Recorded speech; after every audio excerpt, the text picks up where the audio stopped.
أعوذ بالله من الشيطان الرجيم بسم الله الرحمن الرحيم. Dear student, Assalamu alaikum wa rahmatullahi wa barakatuhu.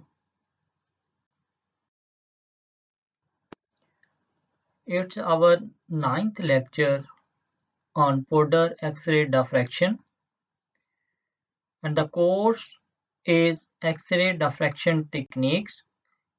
Course code is CAM 5134.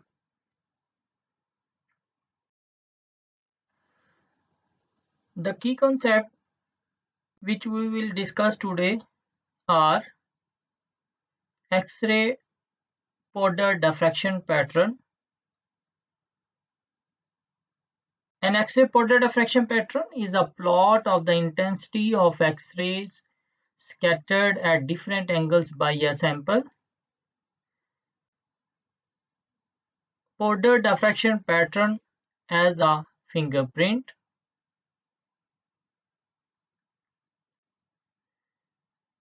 Fingerprint Porter diffraction pattern will be justified by considering the different assignment like Porter diffraction pattern of a compound is its fingerprint and can be used to identify the unknown compound. The second assignment is each phase produces a unique diffraction pattern. And third one is the diffraction pattern of a mixture is a simple sum of the diffraction patterns of each individual phase. Then atomic arrangement mean X-rays scattered from atoms in a material and therefore contain information about the atomic arrangement. What is the constructive interference at specific angles? Diffraction occurs when light is scattered by a periodic array with long range order, producing constructive interference at specific angles. After that, we will discuss long range orderly periodic arrangement of atoms. Mean crystalline materials are characterized by the long range orderly periodic arrangement of atoms. Then unique crystal structure. The diffraction pattern is a product of the unique crystal structure of a material. Then what are the planes of atoms? Diffraction pattern calculations treat a crystal as a collection of planes of atoms. Then significance of peak shape in XRD. Preparing a Porter specimen, sample collection and preparation. Steps in Porter preparation. What is annealing? And in the last, some assignments are given.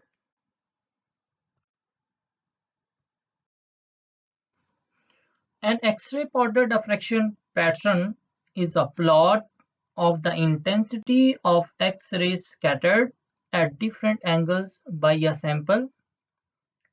The detector moves in a circle around the sample. The detector position is recorded as the angle 2 theta. The detector records the number of X-rays observed at each angle 2 theta. The X-ray intensity is usually recorded as counts or as counts per second. Many Porter diffractometers use the Bragg-Bragg-Bragg parafocussing geometry.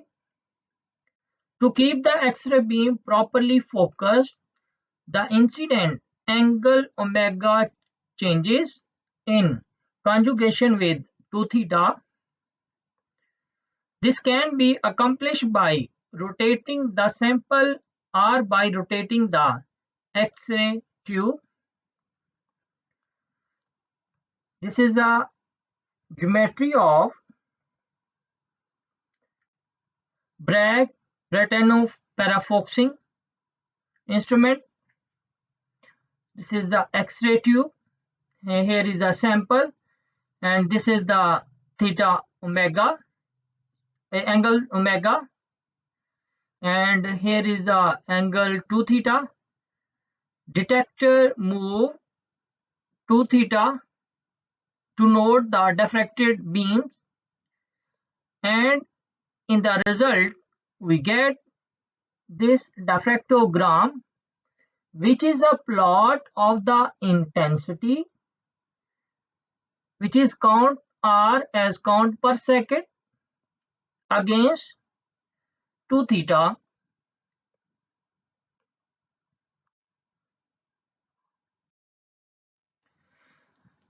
The Porter diffraction pattern as a fingerprint.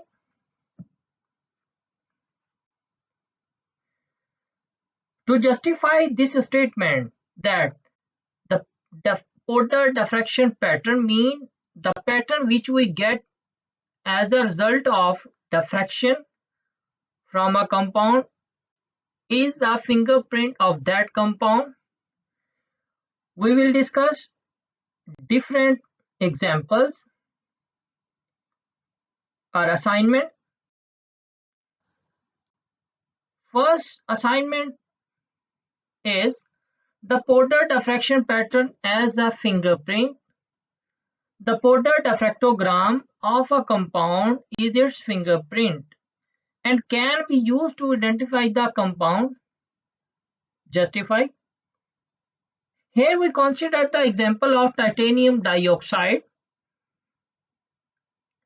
and it exists in various polymorph like rutile, anatase, and bruchite.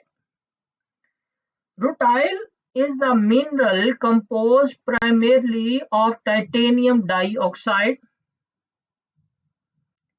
It is the most common natural form of titanium dioxide. Anatase. Anatase is a polymorph with the two other minerals, the other two being bruchite and rutile. The minerals rutile and bruchite as well as anatase all have the same chemistry, mean titanium dioxide, but they have different structures. Then third one is bruchite. Bruchite is one of the three main forms of titanium dioxide. It forms distinct and unique crystals and is often associated with the two other minerals. It is polymorphous with rutile and anatase. Bruchite almost always forms together with quartz and is occasionally entirely included within a quartz crystal.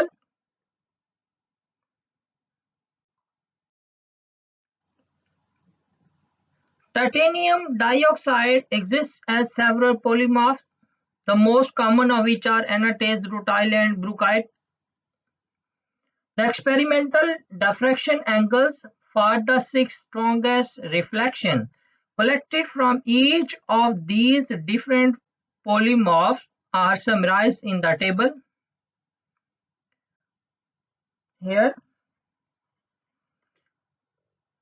first is rutile, and these are the reflections, strongest reflection, and then anatase, these are the reflection in case of anatase, and after that is the bruchite with these reflections.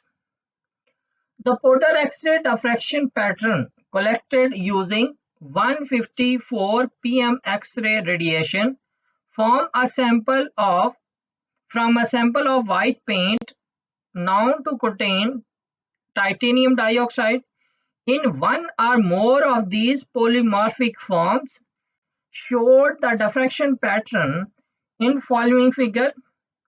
Identify the titanium dioxide polymorph present.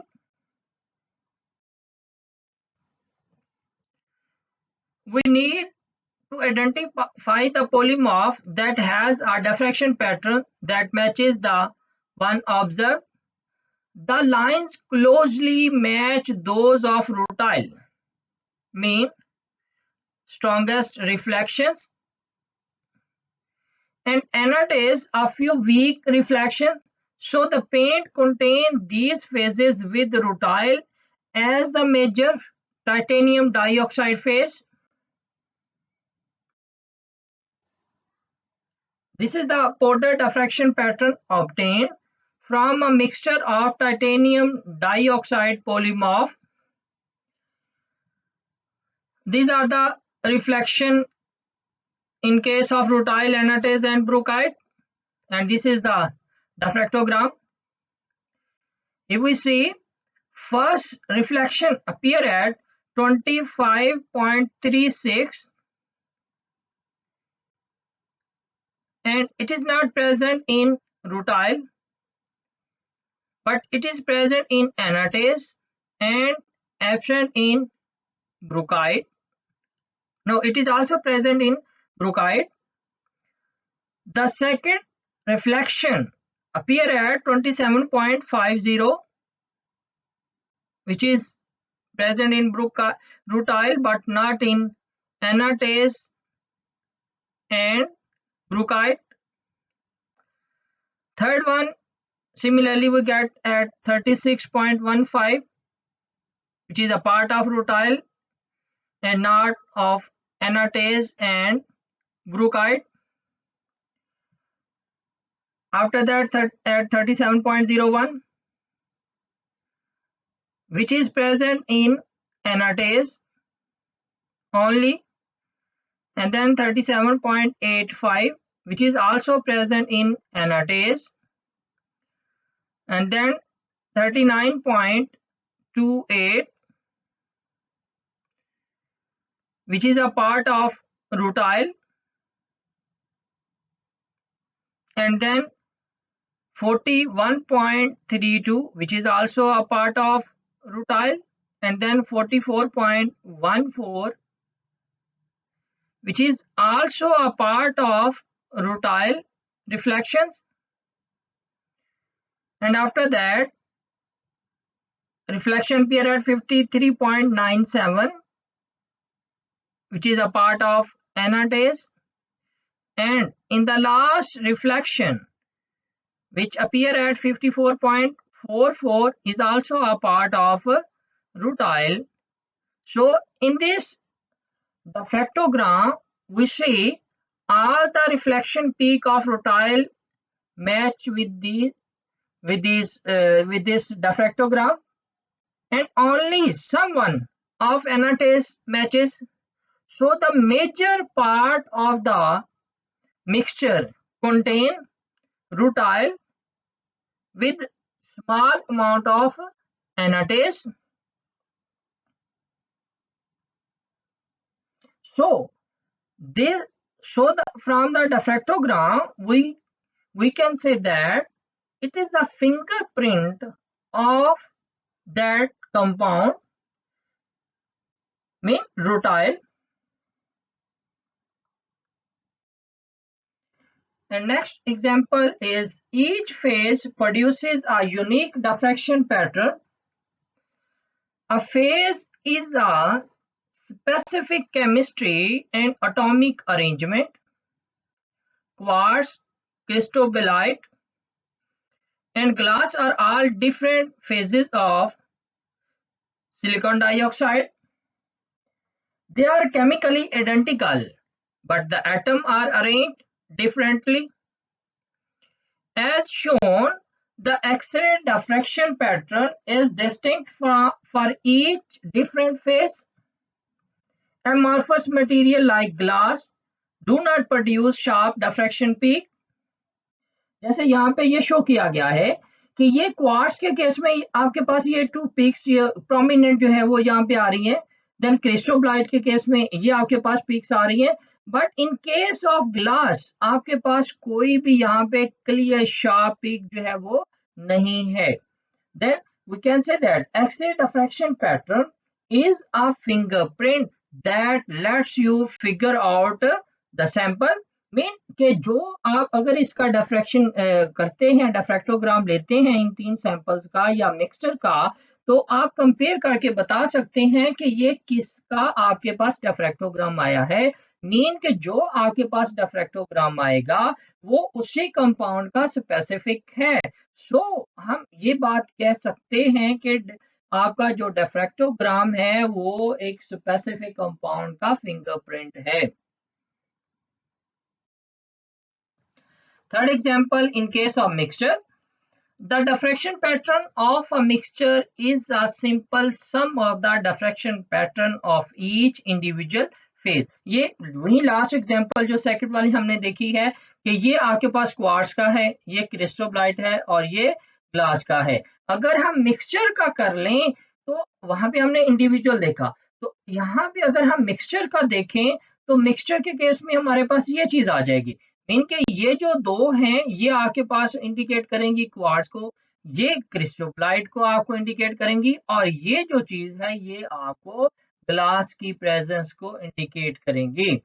From the x-ray XRD pattern you can determine what crystalline phases are in a mixture, how much of each crystalline phase is in the mixture, if any amorphous material is present in the mixture,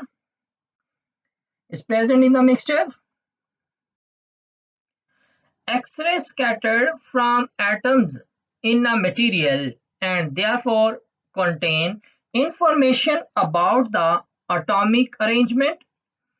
The three X-ray scattering patterns below were produced by three chemically identical forms: silicon dioxide, crystalline material like quartz and cristobalite produce X-ray diffraction pattern. Quartz and cristobalite have two different crystal structures, जैसा कि हम अभी पीछे देख चुके हैं। The silicon and oxygen atoms are arranged differently but both have long range atomic order. The difference in their crystal structure is reflected in their different diffraction pattern. The amorphous glass does not have long range atomic order and therefore produces only broad scattering features. Mean के आपके पास यहाँ पे जो क्रिस्टोब्लाइट है उसके case में आपके पास ये आ गया, देन क्वार्ट्ज के केस में ये आपके पास डिफ्रैक्टोग्राम आया, और ग्लास के केस में आपके पास ये आया, क्योंकि इसके अंदर जो आपके पास है कोई एटॉमिक अरेंजमेंट नहीं है। इट्स मीन के जो एटॉमिक अरेंजमेंट है वो भी हम फाइंड कर सकते हैं इससे, ऑर्डर एक्सरे डिफ्रैक्शन से। Clear? After that, diffraction occurs when light is scattered by a periodic array with long range order, producing constructive interference at specific angles. The electron in each atom coherently scattered light.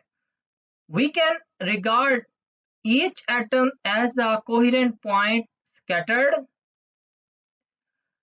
The strength with which an atom scatters light is proportional to the number of the electrons around the atom. The atoms in a crystal are arranged in a periodic array with long range order and thus can produce diffraction. The wavelength of X-rays are similar to the distance between atoms in a crystal.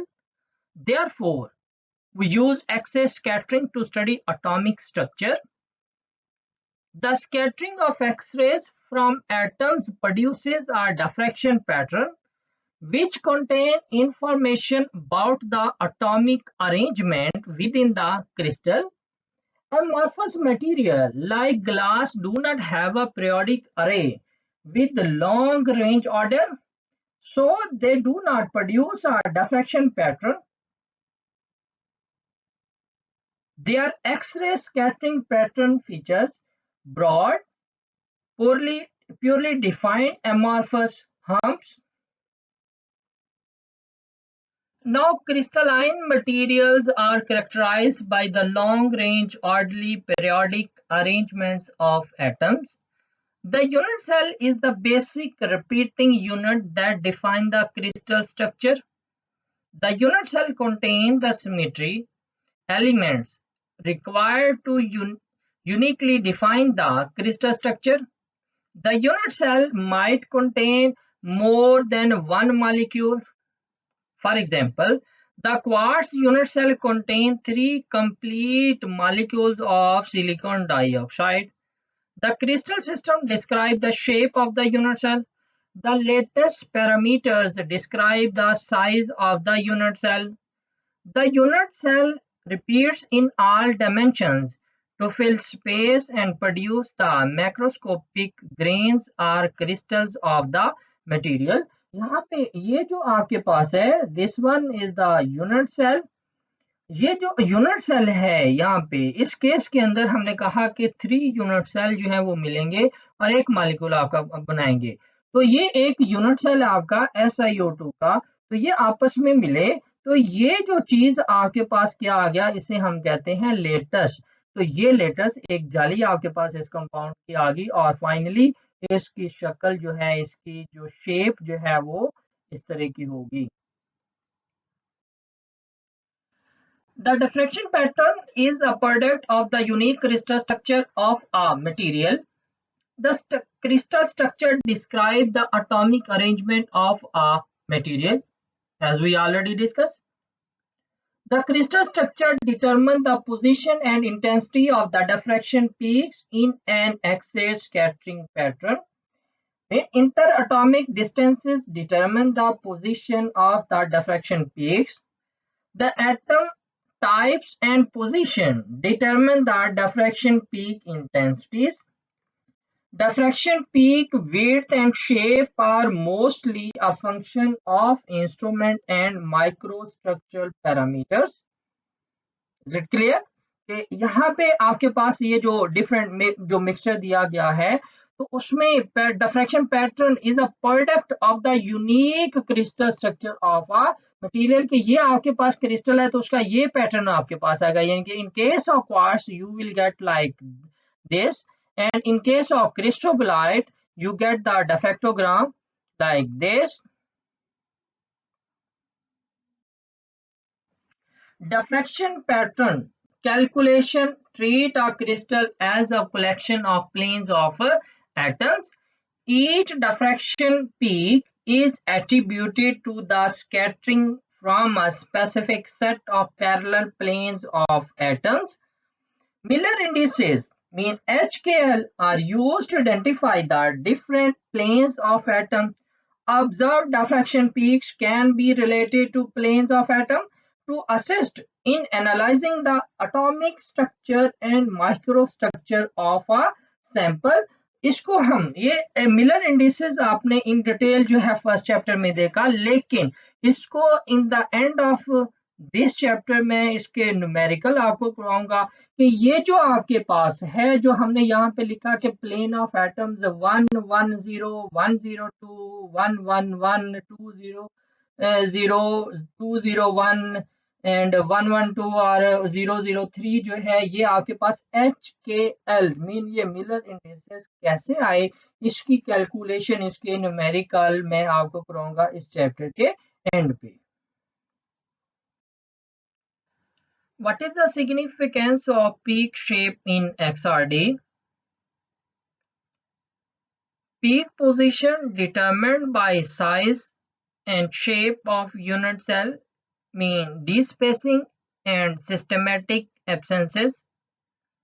Peak intensity is determined by the atomic number and position of various atoms within the unit cell. And then the peak width determined by instrument parameters, temperature and crystal size, strain and inhomogeneities.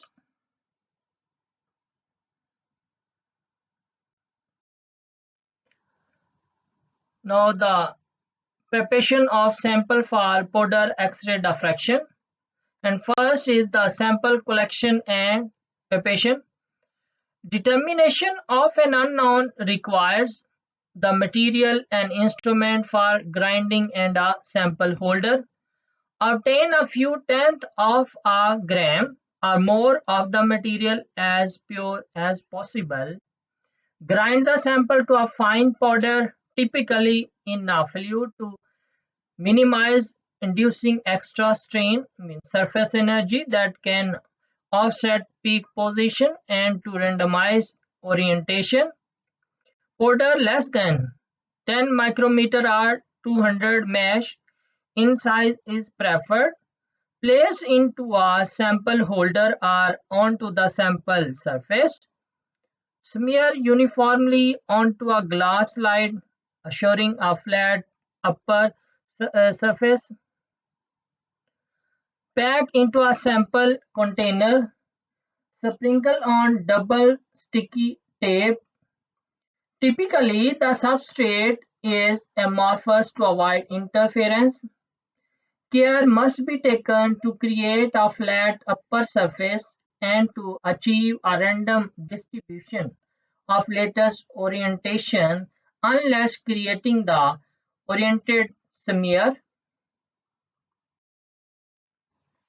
For analysis of clays which require a single orientation, specialized techniques for preparation of clay sample are given by USGS. For unit cell determination, a small amount of standard with known peak position that do not interfere with the sample can be added and used to correct peak position.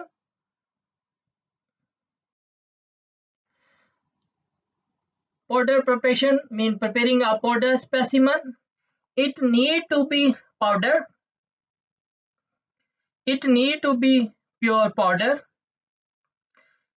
It's nice to have about 1 by 2 gram of sample, mean 0.5 gram of sample, but one can work with less. The powder needs to be packed tightly in the sample holder. ये यहाँ पे जो इसमें ये sample grinding की गई है, ये डिफरेंट होल्डर यहाँ पे शो किया गया। आगे इसमें फर्दर डिटेल के साथ देखते हैं। An ideal powder sample should have many crystallite in random orientation. Crystallite हम उससे कहते हैं जैसे आपके पास क्रिस्टल है तो एक प्रॉपर अरेंजमेंट ऑफ एटम्स आपकी है, और अगर आपके पास पाउडर स्पेसिमन आपका है तो उसमें भी कुछ जगह पे आपकी ऑर्डर अरेंजमेंट होती है एटम्स की। तो वो जो स्मॉल पोर्शन जहाँ पे आपका एक ऑर्डर एग्जिस्ट करता है उसे हम क्या कहते हैं, क्रिस्टलाइट्स। The distribution of orientation should be smooth and equally distributed amongst all orientations. If the crystallite in a sample are very large, there will not be a smooth distribution of crystal orientations. You will not get a powder average diffraction pattern. Crystallite should be less than 10 mm in size to get good powder statistics. Large crystallite sizes and non-random crystallite orientations both lead to peak intensity variation. The Mayer diffraction pattern will not agree with that expected from an ideal powder. The Mayer diffraction pattern will not agree with a reference pattern in the powder diffraction file database. Powders. If the particle size is 0.1 micrometer, it results in peak broadening, and if it is less than 40 micrometer, then less diffraction occurring. Bulks. Smooth surface after polishing. Specimens should be thermal annealed to eliminate any surface deformation induced during polishing. Now, preventive measures. Loose powders will give poor intensities.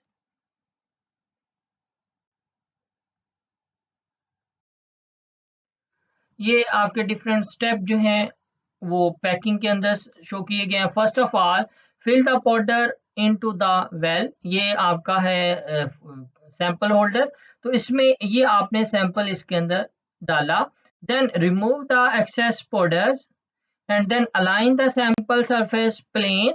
ये आपके पास sample holder है, इसको आपने यहाँ पे रखा। ये arrangement आपकी जो है ओरिजिनल मैन्युफैक्चर सैंपल होल्डर है। देन यहाँ पे उसके ऊपर आके आप ग्लास स्लाइड से उसको प्रेस करेंगे and after that the sample is ready for XRD measurement in the fourth step. Powder sample preparation on a aluminium holder, ये आपके पास दिस वन एल्यूमिनियम होल्डर। उसी तरह ये ग्लास स्लाइड के ऊपर रखा गया है, ये सैंपल इसमें डाला। Fill the powder into the well, then remove the excess powder, ये रिमूव। देन आप उसके ऊपर जो है align the sample surface plane, ये आप उसको प्लेन कर रहे हैं। देन आपके पास रेडी हो जाएगा ये सैंपल जो है किसके लिए, for the measurement of diffractogram. What is annealing?